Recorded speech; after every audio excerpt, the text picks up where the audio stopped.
Vous restez avec nous, Monsieur Moutis. Nous allons voir précisément ce qui est en train de se passer en France. La Croix-Rouge vient d'adresser une lettre à 5000 entreprises françaises pour leur demander de financer précisément cette aide aux réfugiés rwandais. Les initiatives commencent à se multiplier dans un contexte de polémique. Les associations humanitaires et les gouvernements, en quelque sorte, se renvoient la balle. Enquête de Carole Comont et Éric Gerbert.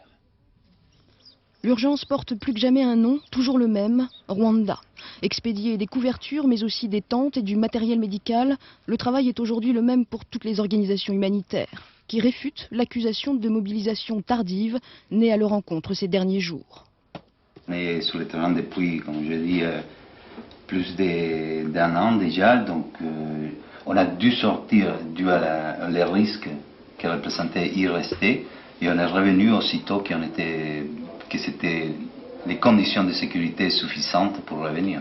On n'intervient pas auprès de centaines de milliers de personnes, d'enfants, femmes et hommes, comme ça, d'un coup de baguette magique. Il faut bien vous dire que ces populations bougent tout le temps et qu'il faut pouvoir s'installer une logistique, des centres de renutrition, et ça ne s'improvise pas.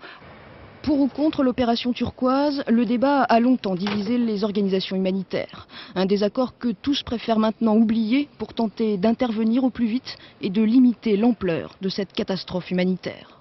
Malheureusement, pour beaucoup de gens, ça sera trop tard. C'est évident. Il y en a beaucoup qui vont mourir.